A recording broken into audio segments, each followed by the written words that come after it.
Jésus, sachant que l'heure était venue, nous dit l'Évangile. Il sait. De quelle heure s'agit-il? Celle d'aimer jusqu'au bout. Ce soir, frères et sœurs, plus que jamais, nous contemplons le Christ, unique sauveur du monde, celui qui est la paix, l'amour, celui qui nous invite à faire ce qu'il a fait. Souvenez-vous, dans la nuit de Noël, nous chantions de la crèche au crucifiement. Dieu nous livre un profond mystère de la crèche au crucifiement. Il nous aime inlassablement. En ce jeudi saint, où dans le prolongement du mystère de l'incarnation, le Christ nous révèle celui de notre rédemption, de tout notre cœur, nous chantons à nouveau les merveilles de Dieu.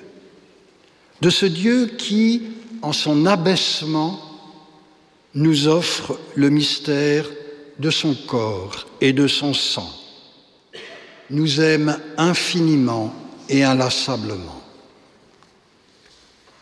Oui, c'est l'heure d'aimer jusqu'au bout.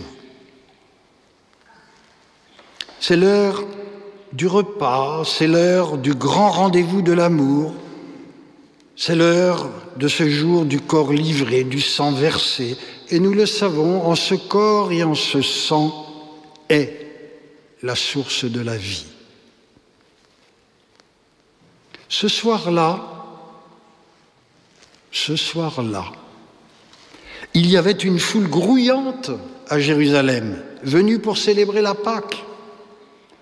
Personne, toutefois, ne savait que dans une salle haute de la cité, ce qu'on attendait depuis des siècles devenait réalité. L'humanité égarée retrouvait le chemin de vie, elle retrouvait l'intimité de Dieu, elle était restaurée par Dieu. Dans une salle haute, oui, au Cénacle. Et qui donc est aux premières loges de ce prodige? Un traître, Judas, un renégat en puissance, Pierre, une bande de lâches, les autres apôtres. L'amour, lui, est là.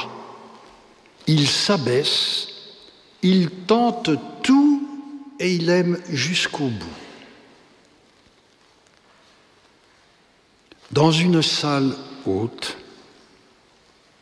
nous pourrions dire, ici, ce soir, nous sommes rassemblés en cette chapelle du Patro de Saint-Étienne. Il y a une foule de gens qui s'agitent dans notre quartier, dans notre ville, dans notre France. Qui sait ce que nous vivons en cet instant? Qui comprend ce qui se joue en ce moment?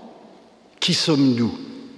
Nous aussi des disciples de Jésus, pas des saints, parfois des traîtres ou des renégats, trop souvent des lâches. Et pourtant, l'amour est là. Il s'abaisse, il nous aime jusqu'au bout. Et ce qu'il a fait au Cénacle au soir de la Cène, il le fait pour nous en cet instant.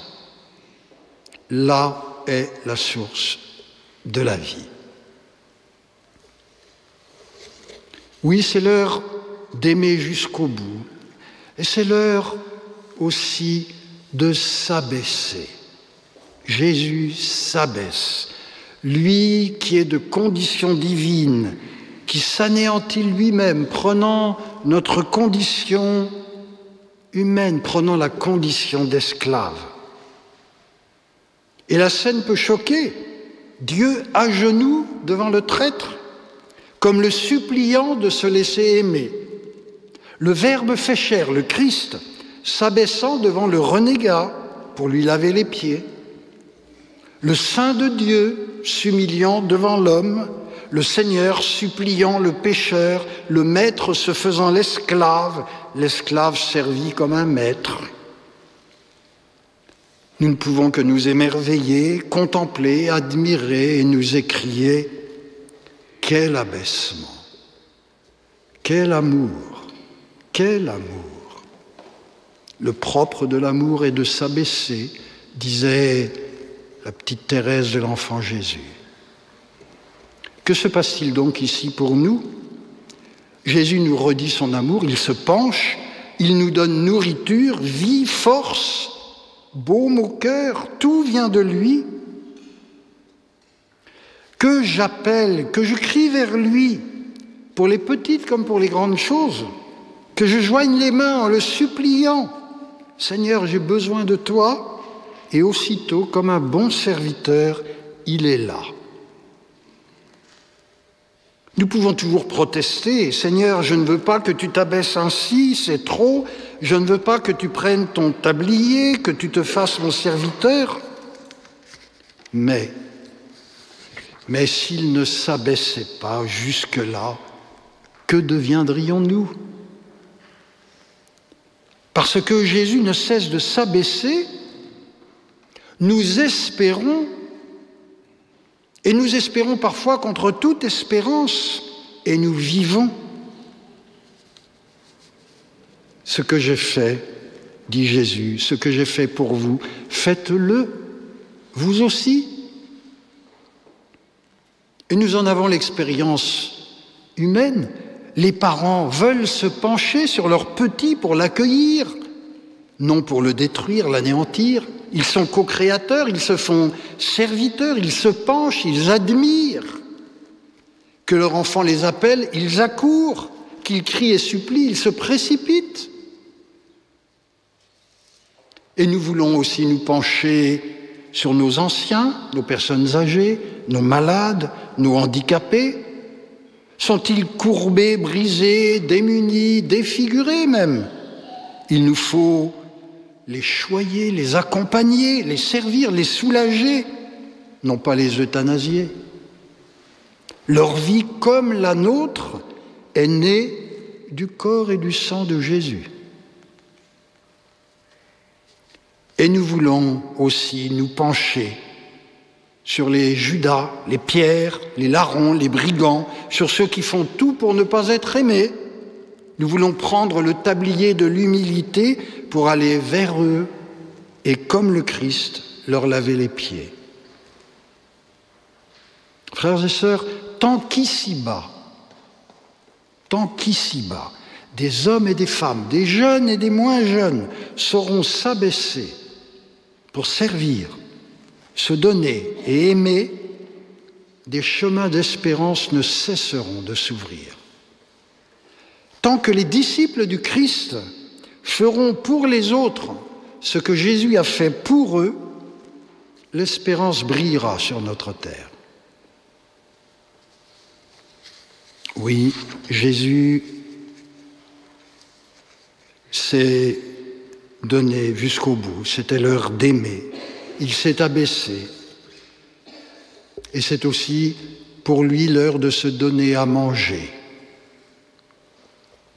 Dans une salle haute, au Cénacle, Jésus prend du pain, prononce ces paroles. « Ceci est mon corps livré ».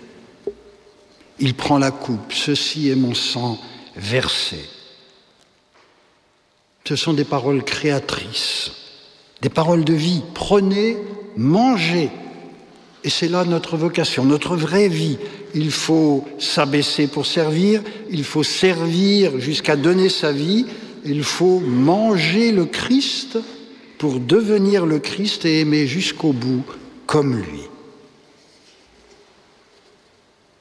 Au moment où Jésus prononce ces paroles, il est déjà entré dans sa passion. Il est tout entier donné, jusqu'à souffrir, jusqu'à mourir. C'est cela, l'Eucharistie qu'il institue. C'est le dernier mot de l'anéantissement. C'est l'heure tant attendue, celle du sommet de l'amour. C'est le sacrifice de son corps et de son sang pour que nous prenions résolument la route du ciel. Pour que nous le désirions ardemment et cheminions donc ici-bas en pèlerins de l'espérance, selon cette année jubilaire qui nous le redit. Nous le savons, l'Eucharistie est le pain de la route.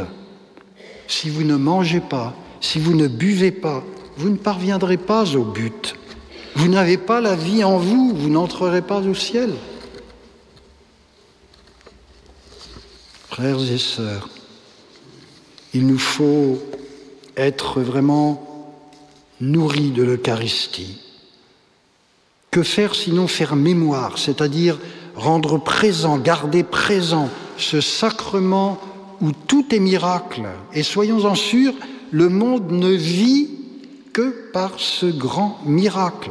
Un bout de pain qui devient Dieu et se donne à manger. Enfin, frères et sœurs, nous le savons, pour Jésus, c'est l'heure d'instituer ceux qui feront cela en mémoire de lui. Ce corps livré, ce sang versé, ce n'est pas simplement un événement d'hier, d'il y a plus de 2000 ans, mais c'est l'aujourd'hui.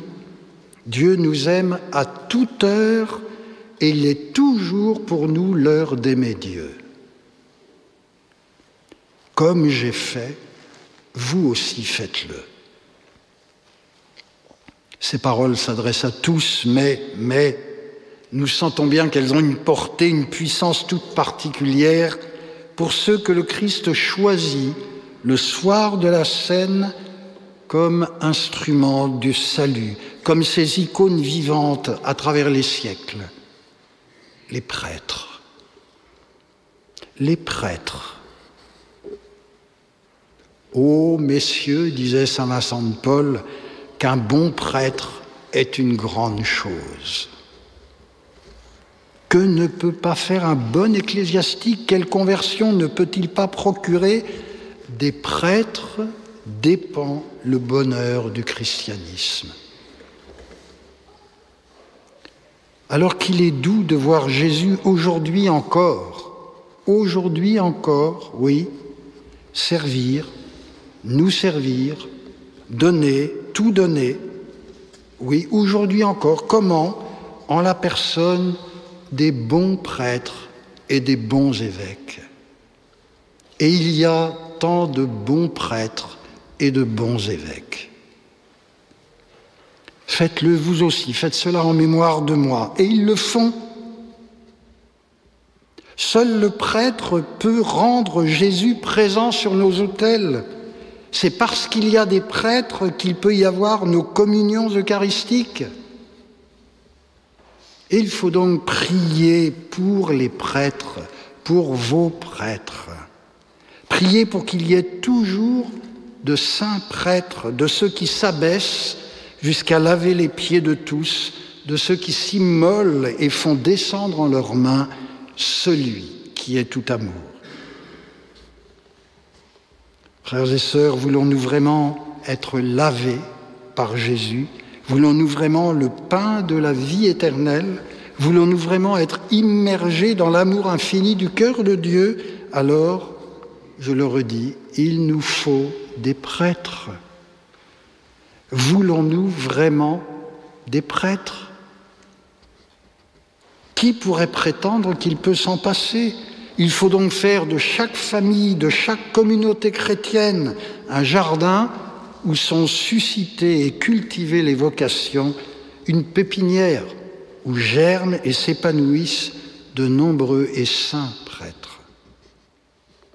Le jeudi saint est la fête du sacerdoce.